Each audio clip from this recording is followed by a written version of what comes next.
ರೈತ ದೇಶದ ನಾಡಿಮಿಡಿತ. ನೇಗಿಲ ಯೋಗಿಯ ಬೆವರು ನಮ್ಮ ನಿಮ್ಮೆಲ್ಲರ ಉಸಿರು. ಹೊಸ ಕೃಷಿ ತಾಂತ್ರಿಕತೆಗಳ ಹೂರಣ, ರೈತ ಯಶೋಗಾಥಿಗಳ ಅನಾವರಣ. ಈ ನಿಮ್ಮ ನೆಚ್ಚಿನ ಅನ್ನದಾತ ಕಾರ್ಯಕ್ರಮಕ್ಕೆ ಸ್ವಾಗತ.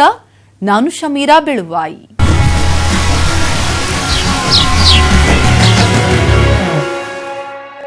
ನಮ್ಮದು ಕೃಷಿ ಪ್ರಧಾನ ದೇಶ. ಆದರೆ ಹೊಟ್ಟೆ ತುಂಬಿಸುವ ಅನ್ನದಾತನೇ ಇಂದು ಸಂಕಷ್ಟಗಳ ಸರಮಾಲೆಯನ್ನ ಹೊದ್ದು ಜೀವನೋಪಾಯಕ್ಕೆ ಪಟ್ಟಣಗಳತ್ತ ವಲಸೆ ಹೋಗ್ತಾ ಇದ್ದಾನೆ. ತುತ್ತಿನ ಚೀಲ ತುಂಬಿಸಿಕೊಳ್ಳೋಕೆ ದಾರಿ ಹುಡುಕ್ತಾ ಇರೋರ ನಡುವೆಯೇ ಕೆಲವರು ಜಾಣತನದಿಂದ ಹೊಸ ತಂತ್ರಜ್ಞಾನ ಮತ್ತು ಸುಸ್ಥಿರ ಪದ್ಧತಿಗಳನ್ನು ಅಳವಡಿಸಿಕೊಳ್ಳೋದ್ರ ಮೂಲಕ ಯಶಸ್ಸನ್ನ ತಮ್ಮದಾಗಿಸಿಕೊಂಡಿದ್ದಾರೆ. ಶ್ರಮದ ದುಡಿಮೆಗೆ ಎಂದಿಗೂ ಸೋಲಿಲ್ಲ ಎಂದು ಸಾಬೀತು ಮಾಡುತ್ತಿದ್ದಾರೆ.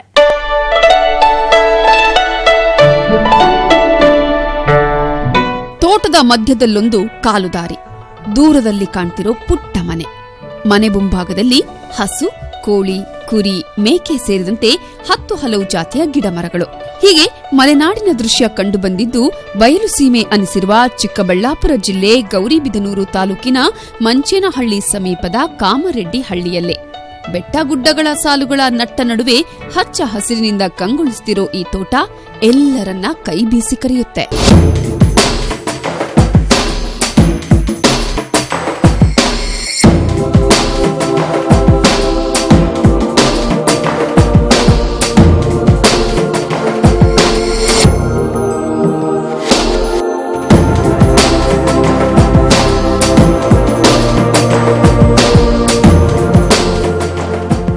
ಈ ತೋಟದ ಮಾಲೀಕ ಇವರೇ, ಚಿಕ್ಕ ವೆಂಕಟಸ್ವಾಮಿ.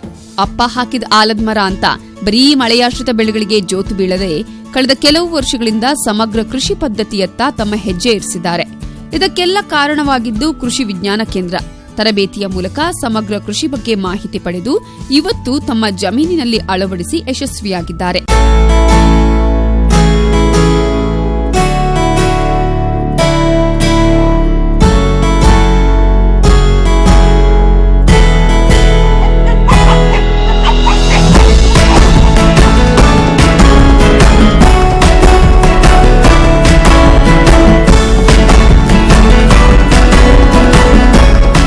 ಇಲ್ಲಿರುವ 3.5 ಎಕರೆ ಜಮೀನಿನಲ್ಲಿ ಅಡಿಕೆ, ವೀಳ್ಯದೆಲೆ, ಶುಂಠಿ, ತೆಂಗು, ವಿವಿಧ ಹಣ್ಣು, ಹೂವು, ತರಕಾರಿ, ಶೇಂಗಾ, ರಾಗಿ ಹೀಗೆ 10 ಬೆಳೆಗಳನ್ನ ಕಾಣಬಹುದು. ಅಷ್ಟೇ ಅಲ್ಲ, ಹಸು, ಕೋಳಿ, ಕುರಿ, ಮೇಕೆ, ಜೇನು ಸಾಕಾಣಿಕೆ ಇಲ್ಲುಂಟು. ಉತ್ತಮ ಆದಾಯ ತಂದುಕೊಡುವ ರೇಷ್ಮೆ ಕೃಷಿಯನ್ನೂ ಕೂಡ ಮಾಡ್ತಿದ್ದಾರೆ ಚಿಕ್ಕ ವೆಂಕಟಸ್ವಾಮಿ.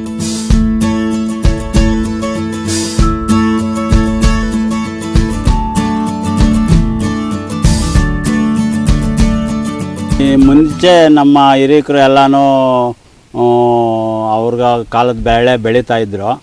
ಅದರಲ್ಲಿ ಹೆಚ್ಚಾಗಿ ಲಾಭಗಳು ನಮಗೆ ಸಿಗ್ತಾ ಇಲ್ಲ. ಈಗ ನಾವು ಹೊಸ ಪದ್ಧತಿ ತಯಾರು ಮಾಡ್ಕೊಂಡ್ವಿ. ನಮ್ಮ ಹಿರಿಯರು ಬೆಳೆಗಳೆಲ್ಲ ಬಿಟ್ಟು ಸಿಕ್ಕದಾಗಿ ನೀರು ಮಾಡ್ಕೊಂಡ್ವಿ. ನೀರಿನ ಸೋರ್ಸ್ ಚೆನ್ನಾಗಿತ್ತು. ಅದರಿಂದ ಸ್ವಲ್ಪ ಅಡಿಕೆ ಹಾಕ್ಕೊಂಡಿದ್ದೀವಿ. ತೋಟದ ಹತ್ರನೇ ಸಡ್ಡು ಮಾಡಿಕೊಂಡು ರೇಷ್ಮೆ ಹಾಕ್ಕೊಂಡ್ವಿ. ಈ ಅಡಿಕೆದಲ್ಲಿ ಸ್ವಲ್ಪ ವೀಳ್ಯದೆಲೆ ಸಸಿ ನಾಟಿ ಮಾಡ್ಕೊಂಡಿದ್ದೀವಿ. ಇನ್ನು ಜಮೀನು ಸುತ್ತು ತೆಂಗಿನ ಮರ, ಈ ಪಪ್ಪಾಯಿ ಮಾಡ್ಕೊಂಡಿದ್ದೀವಿ. ಈ ಏಳಿಕಾಯಿ, ನಿಂಬೆ ಇವೆಲ್ಲ ಮಾಡ್ಕೊಂಡಿದ್ದೀವಿ. ಇನ್ನೊಂದು ಹಸುಗಳಿವೆ. ದಿವಸ 25 ಲೀಟ್ರು 30 ಲೀಟ್ರ್ ಒಳಗಡೆ ಹಾಲು ಮೇಂಟೈನ್ ಮಾಡ್ಕೊತೀವಿ.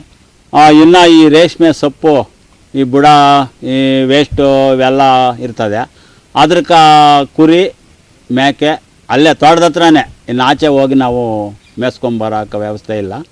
ತೋಟದ ಹತ್ರನೇ ಅದೇ ಮೇವನ್ನೇ ಬಳಸ್ಕೊಂಡು ನಾಜೂಕಾಗಿ ಅವೂ 2 ಹೆಣ್ಣು ಕುರಿ ಅವೆ, 1 ಮೇಕೆ ಐತೆ. ಅವೂ ಮರಿಗಳು ಆಗ್ತಾಯಿರ್ತವೆ. ಆವಾಗ ಅದರಲ್ಲೇನೂ ಬೆನಿಫಿಟ್ ಇರ್ತದೆ.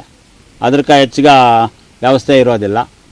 ಜೇನು ಸಾಕಾಣಿಕೆನೂ ಮಾಡಿದ್ದೀವಿ. ಅದು ತೋಟಗಾರಿಕೆಯವರು ಕಡೆಯಿಂದ ಅದನ್ನು ಗೈಡೆನ್ಸ್ ತಗೊಂಡು ಮಾಡ್ಕೊಂಡ್ವಿ. ಬೇರೆ ಕಡೆ ಬೆಳೀತಾ ಇರೋದನ್ನ, ಜೇನು ಸಾಕಾಣಿಕೆ ಮಾಡ್ತಾ ಇರೋದನ್ನ ಹೋಗಿ ನೋಡ್ಕೊಂಡು ಬಂದಿದ್ದೀವಿ. ಅವರೂ ಇಲ್ಲಪ್ಪ ಇದರಲ್ಲಿ ಒಳ್ಳೆ ಇದು ಸಿಗ್ತದೆ, ಇದೇ ಥರ ನೋಡ್ಕೊಳ್ರಿ ಅಂತ ಹೇಳಿದ್ದಾರೆ. ಆದಷ್ಟು ನಮ್ಮ ಸಂಸಾರಕ್ಕೆ ಏನು ತೊಂದರೆ ಇಲ್ಲ. ಆದಷ್ಟು ಬೆಳೆ ಬೆಳ್ಕೊಂಡು ನಮ್ಮ ಖರ್ಚು ವೆಚ್ಚ ಎಲ್ಲನೂ ನಾವು ಅದರಲ್ಲಿ ಇನ್ನೊಬ್ರಿಗೆ ಕೈ ಸಾಸ್ತೀರ ವ್ಯವಸ್ಥೆ ಮಾಡ್ಕೊಂಡು ಹೋಗ್ತಾ ಇದ್ದೀವಿ.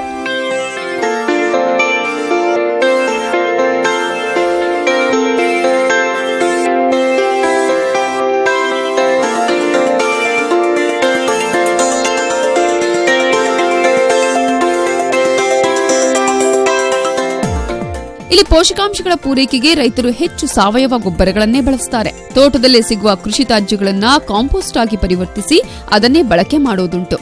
ಹೀಗಾಗಿ ಹೊರಗಿನಿಂದ ರಸಗೊಬ್ಬರ ಕೊಳ್ಳುವ ಅಗತ್ಯ ಇರೋದಿಲ್ಲ ಮತ್ತು ಮಣ್ಣಿನ ಆರೋಗ್ಯವನ್ನ ಕಾಪಾಡಿದಂತಾಗತ್ತೆ ಅನ್ನೋದು ರೈತರ ಅನುಭವದ ನುಡಿ.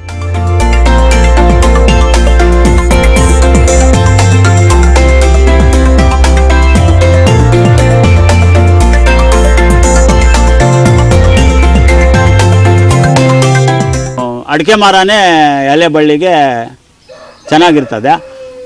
ನಾವು ತೋಟ ರಾಸಾಯನಿಕ ಗೊಬ್ಬರ ಏನೂ ಅದ್ರ ಕೊಡೋ ಕೆಲಸ ಇಲ್ಲ, ಎಲ್ಲ ಕೊಟ್ಟಿಗೆ ಗೊಬ್ಬರನೇ ಕೊಡಬೇಕು. ಅದಕ್ಕೆ ಅಡಿಕೆ ತೋಟಕ್ಕೆ ಕೂಡ ಕೊಟ್ಟಿಗೆ ಗೊಬ್ಬರ ಕೊಟ್ರೇ, ಇಲ್ಲ ಅಂದರೆ ತೋಟ ರಾಸಾಯನಿಕ ಗೊಬ್ಬರ ಕೊಟ್ಟರೆ ಅದು ತೋಟ ಶಾನೆ ದಿವಸ ಇರೋದಿಲ್ಲ. ಈ ಎಲೆ ತೋಟಕ್ಕೆ ರಾಸಾಯನಿಕ ಗೊಬ್ಬರ ಕೊಡೋದು, ಅದಕ್ಕೆ ಮೆಡಿಸನ್ನು ಏನು ಹೊಡೆಯೋ ಕೆಲಸನೇ ಇಲ್ಲ. ಅದರಲ್ಲಿ ಲಾಭ ಸಿಗ್ತದೆ ಅಂಥೇಳಿ ಎಲೆ ಬಳ್ಳಿ ಅದರಲ್ಲಿ ಮೇಂಟೈನ್ ಮಾಡಿಬಿಟ್ಟಿದ್ದೀವಿ. ನೀರು ಯಥೇಚ್ಛವಾಗಿ ನೀರಿರೋದ್ರಿಂದ ಕಳ್ಳೆ ಗಿಡ ಎಲ್ಲ ವ್ಯವಸ್ಥೆನೂ ರಾಗಿ ಎಲ್ಲ ಇದರಲ್ಲೇ ಮಾಡ್ಕೊತೀವಿ ನಾವು. ಉತ್ಪಾದನೆ ಅಂದರೆ ಜಾಸ್ತಿ ನಾವು ಏನು ಇಕ್ಕೋದಿಲ್ಲ, ಚಿಕ್ಕದಾಗಿ ಇಕ್ಕೊತೀವಿ. ನಮ್ಮ ಮನೆಗೆ ಬಳಸ್ಕೊಂಡು ಉಳಿಕೆದು ಹಸೆದೇ ಮಾರಿಬಿಡ್ತೀವಿ. ಶಾಮಂತಿ ಈಗ ಇರೋದು, ಆ ಶಾಮಂತಿ ಇಲ್ಲಿಂದ ಈಚೆ ಅದು ಮೂವ್ ಆಗ್ತದೆ. ಆದಷ್ಟು ಈ ಹಬ್ಬಗಳ ಟೈಮ್ನಲ್ಲಿ ಆದಷ್ಟು ವ್ಯವಸ್ಥೆ ಮಾಡ್ಕೊತೀವಿ. ಅದನ್ನು ಜಾಸ್ತಿ ಇರೋದಿಲ್ಲ, ಅದು ಚಿಕ್ಕದಾಗೆ ಇರ್ತದೆ.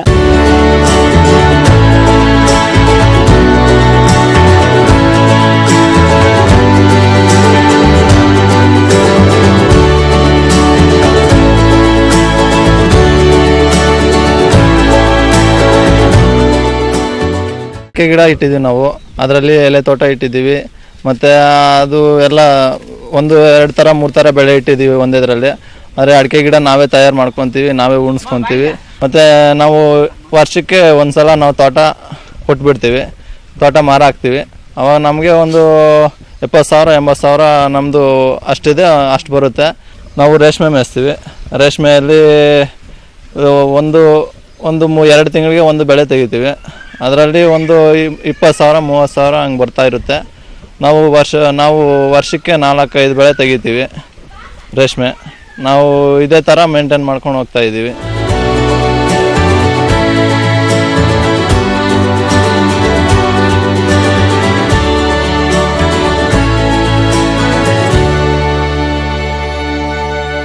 ಬ್ರೇಕ್ನ ನಂತರ ಅನ್ನದಾತ ಕಾರ್ಯಕ್ರಮಕ್ಕೆ ಮತ್ತೊಮ್ಮೆ ಸ್ವಾಗತ. ಕಳೆದ ಸುಮಾರು 4-5 ವರ್ಷಗಳಿಂದ 3.5 ಎಕರೆ ಪ್ರದೇಶದಲ್ಲಿ ಸಮಗ್ರ ಕೃಷಿ ಪದ್ಧತಿಯನ್ನ ಅಳವಡಿಸಿಕೊಂಡಿರುವ ಚಿಕ್ಕ ವೆಂಕಟಸ್ವಾಮಿ ಇದರಲ್ಲಿ ಯಶಸ್ಸನ್ನ ಕಂಡಿದ್ದಾರೆ. ಇವರಿಗೆ ಪ್ರತಿ ತಿಂಗಳು ಉತ್ತಮ ಲಾಭ ತಂದುಕೊಡ್ತಾ ಇರೋ ಪ್ರಮುಖ ಬೆಳೆ ಅಂದ್ರೆ ಅದು ರೇಷ್ಮೆ. ಜೊತೆಗೆ ಪಶುಪಾಲನೆ, ತೋಟಗಾರಿಕೆ ಮತ್ತು ಕೃಷಿ ಬೆಳೆಗಳಿಂದ ನಿರಂತರವಾಗಿ ಆದಾಯ ಬರ್ತಾ ಇದೆ. ಇವರ ತೋಟ ಸಮಗ್ರ ಕೃಷಿ ಪದ್ಧತಿ ಅಳವಡಿಸಿಕೊಳ್ಳಿರುವವರಿಗೆ ಒಂದು ಮಾಡೆಲ್ ಅಂತಾನೆ ಹೇಳಬಹುದು.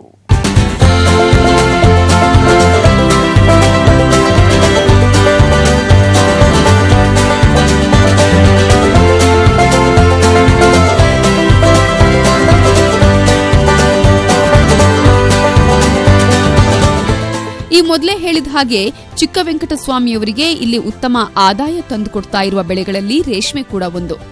ವರ್ಷಕ್ಕೆ ಸುಮಾರು 5-6 ಬ್ಯಾಟ್ಗಳಲ್ಲಿ ಹುಳು ಸಾಕಾಣೆ ಮಾಡಲಾಗುತ್ತೆ. 100 ಮೊಟ್ಟಿಗೆ ಸುಮಾರು 85-90 ಕೆಜಿ ಗೂಡಿನ ಇಳುವರಿ ತೆಗೆಯುವ ಇವರು ಪ್ರತಿ ಬ್ಯಾಚ್ ಅಲ್ಲಿ 20-25 ಸಾವಿರ ಆದಾಯ ಗಳಿಸುತ್ತಿದ್ದಾರೆ.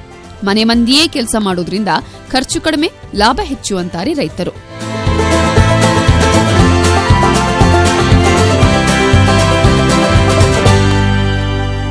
ಸಡ್ಡು ಮಾಡ್ಕೊಂಡಿದ್ದೀವಿ, ಸಡ್ಡು ವ್ಯವಸ್ಥೆ ಮಾಡ್ಕೊಂಡಿದ್ದೀವಿ. ಸ್ವಂತ ಚಂದ್ರಂಕು ಕೂಡ ನಾವು ವ್ಯವಸ್ಥೆ ಮಾಡ್ಕೊಂಡಿದ್ದೀವಿ. ಇನ್ನೇನು ಕೂಲಿ ಇಟ್ಟು ಮಾಡೋ ವ್ಯವಸ್ಥೆ ಇಲ್ಲ. ಹುಡುಗರು ಇರ್ತಾರೆ, 4ನೇ ಜರ ಎದ್ದು ಶಾಂಪಲ್ ಆಗೋವರೆಗೂ ಯಾರೂ ಆಳುಗಳು ಬೇಕಾಗಿಲ್ಲ. ನಮ್ಮ ಸ್ವಂತ ಕೆಲಸ ಮಾಡ್ಕೊತೀವಿ. ಶಾಂಪಲ್ ಆದಮೇಲೆ ಈ ಹುಳ ಆಯಾಕ ಹೆಂಗಸರು ಬೇಕಾಗ್ತದೆ. 1-2 ದಿವಸ ಗೂಡು ಬಿಡ್ಸಾಕ ಬೇಕಾಗ್ತದೆ. ವರ್ಷಕ್ಕೆ 5 ಬೆಳೆಯಿಂದ 6 ಬೆಳೆ ತಗೊತೀವಿ. 3-4 ವರ್ಷ ಆಯಿತು ಸಡ್ಡು ಮಾಡಿ ರೇಷ್ಮೆ ಮಾಡಿಕೊಂಡು. ಈಗೂ ನಮ್ಗೆ ಒಂದು ಬೆಳೆ ಕೂಡ ಲಾಸ್ ಇಲ್ಲ. ಶಾಖಿ ಸೆಂಟ್ರ್ಗಳಲ್ಲಿ ಹುಳ ತಂದು ಬಿಡ್ತೀವಿ.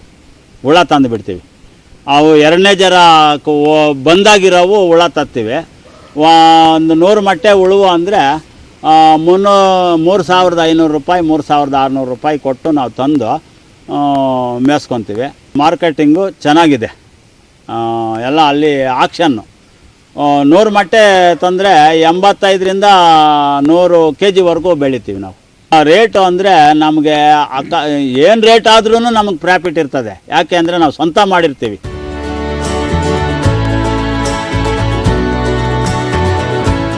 ಹಚ್ಚ ಹಸಿರಿನಿಂದ ಕಂಗೊಳಿಸ್ತಾ ಇರುವ ಇವರ ತೋಟ ಸುತ್ತಮುತ್ತಲ ರೈತರ ಆಕರ್ಷಣೀಯ ಕೇಂದ್ರವಾಗಿದೆ. ಸಮಗ್ರ ಕೃಷಿ ಪದ್ಧತಿಯಲ್ಲಿ ಆಸಕ್ತಿ ಇರೋರಿಗೆ ಇದು ಮಾದರಿಯಂತಿದೆ. ಬಹಳಷ್ಟು ರೈತರು ಇದರಿಂದ ಪ್ರೇರಣೆಗೊಂಡು ಮೆಚ್ಚುಗೆಯ ಮಾತನಾಡ್ತಿದ್ದಾರೆ.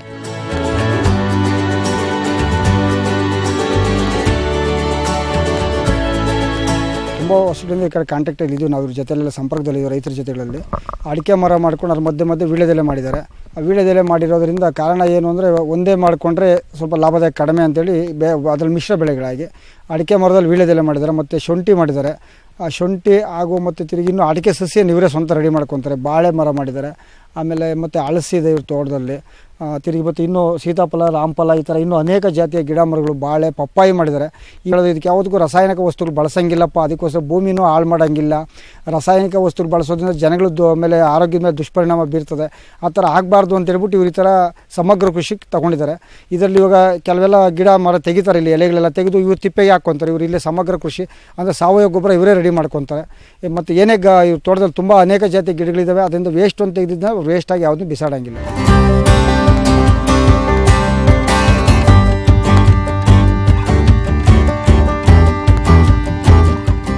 ಸಮಗ್ರ ಕೃಷಿ ಪದ್ಧತಿಯಲ್ಲಿ ಒಂದು ಬೆಳೆ ಕೈಕೊಟ್ಟರೂ ಆಧಾರಕ್ಕೆ ಇನ್ನೊಂದು ಬೆಳೆ ಇರುತ್ತೆ. ಈ ರೈತ ಅಡಿಕೆಯಿಂದ ವರ್ಷಕ್ಕೆ ಅಂದಾಜು 50ರಿಂದ 60 ಸಾವಿರದ ಜೊತೆ ಅಂತರ ಬೆಳೆಯಾದ ವೀಳ್ಯದೆಲೆಯಿಂದಲೂ ಪ್ರತಿ 3 ದಿನಕ್ಕೊಮ್ಮೆ 2ರಿಂದ 3 ಸಾವಿರ ಆದಾಯ ಗಳಿಸುತ್ತಿದ್ದಾರೆ. ಅಷ್ಟೇ ಅಲ್ಲ, ಜೇನು ಸಾಕಾಣಿಕೆಯಿಂದ ವರ್ಷಕ್ಕೆ 20 ಸಾವಿರ, ಹಾಗೆ ರೇಷ್ಮೆ ಕೃಷಿಯಿಂದ ಪ್ರತಿ ತಿಂಗಳು 25 ಸಾವಿರ ಇವರ ಕೈ ಸೇರ್ತಿದೆ. ಇವೆಲ್ಲದರ ನಡುವೆ ಈ ಬಾರಿ ಸೇವಂತಿಗೆ ಹೂ ಬೆಳೆಯಿಂದಲೂ ಅಧಿಕ ಆದಾಯವನ್ನ ನಿರೀಕ್ಷೆ ಮಾಡುತ್ತಿದ್ದಾರೆ ರೈತರು.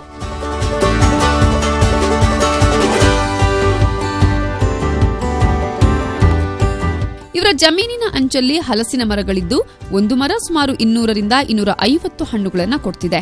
ಇನ್ನು ತೆಂಗು, ಎಳ್ಳಿಕಾಯಿ, ನಿಂಬೆಹಣ್ಣಿನಿಂದಲೂ ಒಳ್ಳೆಯ ಆದಾಯ ಬರುತ್ತಿದೆ. ಚಿಕ್ಕ ವೆಂಕಟಸ್ವಾಮಿ ನಾಟಿ ಕೋಳಿಗಳ ಜೊತೆ ಕುರಿ ಮತ್ತು ಮೇಕೆಗಳನ್ನೂ ಸಾಕಾಣೆ ಮಾಡುತ್ತಿದ್ದು ಇವುಗಳಿಗೆ ಕೂಡ ಉತ್ತಮ ಬೇಡಿಕೆ ಮತ್ತು ಬೆಲೆ ಇದೆ.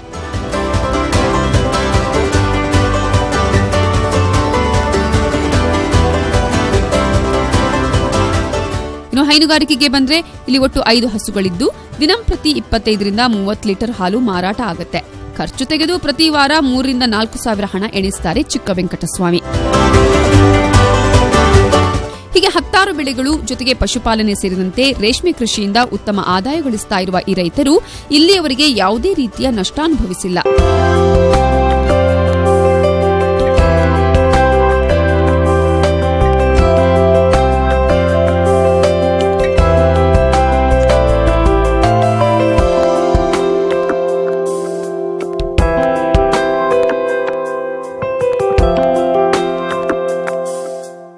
ಒಟ್ಟಾರೆ ರೈತರು ಇರುವ ಭೂಮಿಯಲ್ಲಿ ಒಂದೇ ಬೆಳೆ ಬೆಳೆಯದೆ ಸಮಗ್ರ ಕೃಷಿ ಪದ್ಧತಿ ಅಳವಡಿಸಿಕೊಂಡಲ್ಲಿ ಒಂದು ಬೆಳೆ ನಷ್ಟವಾದರೂ ಮತ್ತೊಂದು ಕೈ ಹಿಡಿಯೋದ್ರಲ್ಲಿ 2 ಮಾತಿಲ್ಲ. ಸುಸ್ಥಿರ ಮತ್ತು ನಿರಂತರ ಆದಾಯ ತಂದುಕೊಡುವಂತಹ ಈ ವಿಧಾನದಲ್ಲಿ ಸೋಲು ಅನ್ನೋದೇ ಇಲ್ಲ. ಆದ್ರೆ ರೈತ ಮಾತ್ರ ಭೂತಾಯಿಯನ್ನ ನಂಬಿ ಶ್ರಮ ಶ್ರದ್ಧೆಯಿಂದ ದುಡಿಬೇಕಷ್ಟೇ. ಅದಕ್ಕೊಂದು ಉದಾಹರಣೆಯಾಗಿ ಚಿಕ್ಕ ವೆಂಕಟಸ್ವಾಮಿ ಅವರ ಕೃಷಿ ನಮ್ಮ ಮುಂದಿದೆ.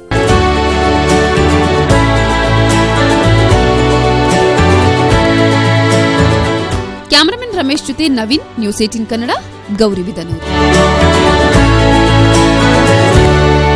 ಗ್ರಾಮದ ನಂತರ ಅನ್ನದಾತ ಕಾರ್ಯಕ್ರಮಕ್ಕೆ ಮತ್ತೊಮ್ಮೆ ಸ್ವಾಗತ. ವೆಲ್ವೆಟ್ ಬೀನ್ಸ್ ತುಂಬಾ ವಿಶೇಷತೆಯಿಂದ ಕೂಡಿದ ಸಸ್ಯವಿದು. ಆದರೆ ಅವೆಷ್ಟೋ ರೈತರಿಗೆ ಇದರ ಬಗ್ಗೆ ಸೂಕ್ತ ಮಾಹಿತಿ ಇಲ್ಲ. ಈ ಸಸ್ಯದಿಂದ ಆಗುವ ಪ್ರಯೋಜನಗಳು ಹಲವಾರು. ಹೊದಿಕೆ ಬೆಳೆಯಾಗಿ ಇದು ಹೆಚ್ಚು ಪ್ರಚಲಿತದಲ್ಲಿದೆ.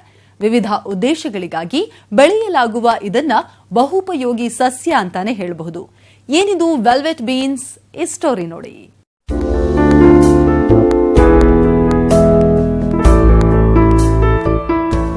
ವೆಲ್ವೆಟ್ ಬೀನ್ಸ್ ಇದೊಂದು ದ್ವಿದಳ ಜಾತಿಗೆ ಸೇರಿದ ಬಹುಪಯೋಗಿ ಸಸ್ಯ. ಇದನ್ನ ಮುಕುನ ಅಂತ ಕೂಡ ಕರೆಯಲಾಗುತ್ತೆ. ಜಪಾನ್, ಚೀನಾ ಹಾಗೂ ಈಶಾನ್ಯ ಭಾರತದ ಭಾಗಗಳಲ್ಲಿ ಮುಚ್ಚಿಗೆ ಬೆಳೆಯಾಗಿ ಹೆಚ್ಚು ಪ್ರಸಿದ್ಧಿ ಪಡೆದಿದೆ.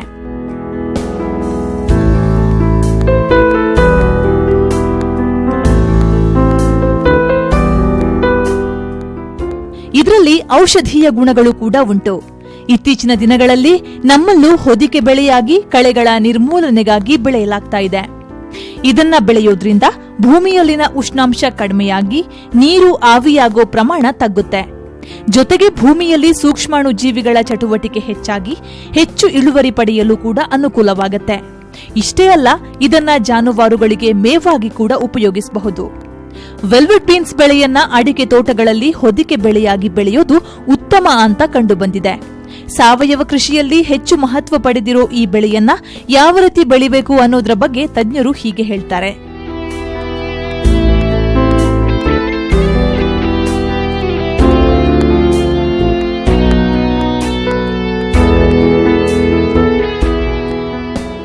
ಈಗಾಗಲೇ ಈ ಮುಕೋನ ಅಥವಾ ವೆಲ್ವೆಟ್ ಬೀನ್ಸ್ ಅಂದರೆ ಅನೇಕ ನಮ್ಮ ರೈತ ಬಾಂಧವರಿಗೆ ಇದರ ಬಗ್ಗೆ ಗೊತ್ತಿಲ್ಲ ಅಂತ ಅಂದ್ಕೊಂಡಿದ್ದೀನಿ. ಈ ಒಂದು ಸಸ್ಯ ಏನಿದೆ ಇದು ದ್ವಿದಳ ಜಾತಿಗೆ ಸೇರತಕ್ಕಂಥ ಸಸ್ಯ, ಜೊತೆಗೆ ಬಳ್ಳಿ ಹಬ್ಬುತ್ತೆ. ಸೊ ಇದಿಷ್ಟು ತಿಳ್ಕೊಂಡ್ಮೇಲೆ ನಮಗೆ ಇದನ್ನು ಹೇಗೆ ಬಿತ್ತಬೇಕು ಅನ್ನೋದನ್ನು ಒಂದು ಗಮನದಲ್ಲಿ ಇಟ್ಕೊಳ್ಳೋದಾದರೆ ನಾವು ಸುಮಾರು 3 ರಿಂದ 4 ಅಡಿ ಅಂತರದ ಸಾಲುಗಳಲ್ಲಿ ಬೀಜದಿಂದ ಬೀಜಕ್ಕೆ ಒಂದು ಅರ್ಧ ಅಡಿ ಅಂತರದಲ್ಲಿ ಬಿತ್ತನೆ ಮಾಡಬೇಕಾಗುತ್ತೆ. ಹಾಗೆಯೇ ರೈತ ಬಾಂಧವರೇ, ಇದನ್ನು ತಾವಿಲ್ಲಿ ಈ ಕೇಳೋದಂದರೆ ಇದು ಬೀಜ ಸ್ವಲ್ಪ ದಪ್ಪಕ್ಕಿರುತ್ತೆ, ಸುಮಾರು ಇಷ್ಟು ಗಾತ್ರ ಬರುತ್ತೆ, ಅಥವಾ ತುಂಬ ದೊಡ್ಡದಾದರೆ ಅರ್ಧ ಹೆಬ್ಬೆಳ್ಳಿನಷ್ಟು ಬರುತ್ತೆ. ಹಾಗಾಗಿ ಇದಕ್ಕೆ ಬೇಕಾಗ್ತಕ್ಕಂಥ ಬೀಜದ ಪ್ರಮಾಣ ಜಾಸ್ತಿ. ಸುಮಾರು ಒಂದು ಎಕರೆಗೆ ನಮಗೆ ಒಂದು 30-35 kg ಬೀಜ ಬೇಕಾಗ್ಬೋದು. ಅಂತರ ಜಾಸ್ತಿ ಆಗಿರೋದ್ರಿಂದ ಇನ್ನೂ ಸ್ವಲ್ಪ ಕಡಿಮೆ ಆದರೂ ಪರವಾಗಿಲ್ಲ. ಹಾಗೆಯೇ ಮಣ್ಣು ಫಲವತ್ತಾಗಿದ್ದರೆ ನಾವು ಅಂತರ ಹೆಚ್ಚಿಗೆ ಕೊಡಬೇಕಾಗತ್ತೆ. ಇದರ ಒಂದು ಅವಧಿ ಸುಮಾರು 5.5ರಿಂದ 6 ತಿಂಗಳ ಕಾಲ ಇದು ಇರುತ್ತೆ. ಆ ನಂತರದಲ್ಲಿ ಒಳ್ಳೆ ದಪ್ಪಗೆ ಕಾಯಿ ಬರುತ್ತೆ, ಕಾಯಿಯಿಂದ ಬೀಜ ಬರುತ್ತೆ. ಬೀಜವನ್ನು ನಾವು ಬಳಕೆ ಮಾಡಿಕೊಂಡು ಮುಂದಿನ ಸಾರಿ ಬಳಸ್ಬೋದು. ಇದಲ್ಲದೆ ಈ ಬೀಜದಿಂದ ಕೆಲವಾರು ರಾಸಾಯನಿಕಗಳನ್ನು ಸಹ ತೆಗೆದು ಹಲವಾರು ರೋಗಗಳನ್ನು ನಾವು ನಿಯಂತ್ರಣ ಮಾಡಲಿಕ್ಕೆ ಕೈಗಾರಿಕೆಗಳಲ್ಲಿ ಬಳಸ್ತಾರೆ. ಹಾಗೆ ಈ ಬಳ್ಳಿ ನೋಡ್ತಾ ಇದ್ದೀರಿ, ಈ ಬಳ್ಳಿಯಲ್ಲಿ ಭಾಳ ಹೆಚ್ಚಿನ ಪೋಷಕಾಂಶಗಳಿರ್ತವೆ, ಪ್ರೋಟೀನ್ ಅಂಶ ಜಾಸ್ತಿ ಇರುತ್ತೆ. ಇದು ಭಾಳ ಉತ್ತಮವಾದ ಒಂದು ಮೇವಿನ ಆಹಾರ, ಪಶು ಆಹಾರವಾಗೂ ಬಳಸ್ಬೋದು. ಆದರೆ ಇದನ್ನು ರಾಸುಗಳು ಅಥವಾ ದನಕರುಗಳು ಭಾಳ ಇಷ್ಟಪಟ್ಟು ತಿಂತವೆ ಅಂತೇಳಿ ನಾವು ಹೆಚ್ಚಾಗಿ ಇದನ್ನು ತಿನ್ಸೋಕ್ಕೂ ಆಗೋದಿಲ್ಲ. ಒಣಮೇವಿನ ಜೊತೆಗೆ ಪ್ರತಿ ಒಂದು ರಾಸುಗೆ ದಿನಕ್ಕೆ 1 ರಿಂದ 1.5 kg ಅಷ್ಟು ಪ್ರಮಾಣದಲ್ಲಿ ಇದನ್ನು ಕೊಟ್ಟಲ್ಲಿ ನಾವು ಅದಕ್ಕೆ ಒಳ್ಳೆಯ ಪೋಷಕಾಂಶಗಳನ್ನು ಕೊಡ್ತೇವೆ. ಜೊತೆಗೆ ಅದನ್ನು ಹಾಲಿನ ಉತ್ಪಾದನೆ ಬಗ್ಗೆ ತಮಗೆ ಹೇಳಬೇಕಾಗಿಲ್ಲ. ಉತ್ತಮವಾದ ಪೋಷಕಾಂಶಗಳು ದೊರೆಯೋದ್ರಿಂದ ಹಾಲಿನ ಉತ್ಪಾದನೆಯೂ ಸಹ ಹೆಚ್ಚಾಗುತ್ತೆ.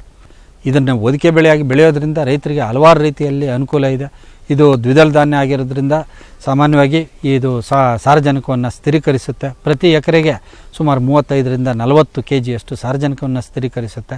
ಅದಲ್ಲದೆ ಇದರ ಎಲೆಗಳು ಉದುರೋದ್ರಿಂದ ಅಲ್ಲಿನ ಮಣ್ಣಿನ ಫಲವತ್ತತೆ ಜಾಸ್ತಿ ಆಗುತ್ತೆ, ಕಳೆಗಳನ್ನು ನಿಯಂತ್ರಣ ಮಾಡ್ಬೋದು, ನೀರಿನ ಅವಶ್ಯಕತೆ ಕಡಿಮೆ ಆಗುತ್ತೆ. ಅಂದರೆ ಒಟ್ಟಾರೆಯಾಗಿ ಹೇಳೋದಾದರೆ ಈ ಕಳೆ ಇರ್ತಕ್ಕಂಥ ಜಮೀನಿನಲ್ಲಿ ಇದನ್ನು ಬೆಳಿಬೋದು. ಅಡಿಕೆ, ತೆಂಗು, ಮಾವು ಈ ಥರದ ಬಹುವಾರ್ಷಿಕ ಬೆಳೆಗಳು ಏನಿದ್ದಾವೆ ಅಂಥ ಬೆಳೆಗಳಲ್ಲಿ ಇದನ್ನು ಅಂತರ ಬೆಳೆಯಾಗಿ ಬೆಳಿಬೋದು.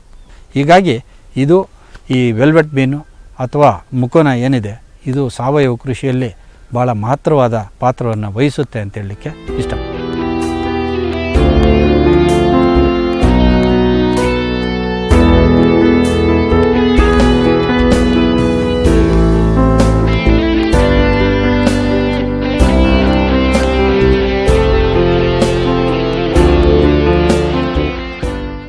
ರೈತ ಬಾಂಧವರೇ, ಇಂದಿನ ಅನ್ನದಾತ ಕಾರ್ಯಕ್ರಮ ನಿಮಗೆ ಇಷ್ಟವಾಯಿತು ಅಂದ್ಕೊಳ್ತೀವಿ. ಮತ್ತಷ್ಟು ಮಾಹಿತಿಗಳೊಂದಿಗೆ ನಾಳೆಯ ಅನ್ನದಾತ ಕಾರ್ಯಕ್ರಮದಲ್ಲಿ ಭೇಟಿಯಾಗೋಣ. ಅಲ್ಲಿವರೆಗೂ ನೋಡ್ತಾ ಇರಿ News 18 ಕನ್ನಡ. ಜಾಲ ನಮ್ಮದು, ಬಲ ನಿಮ್ಮದು.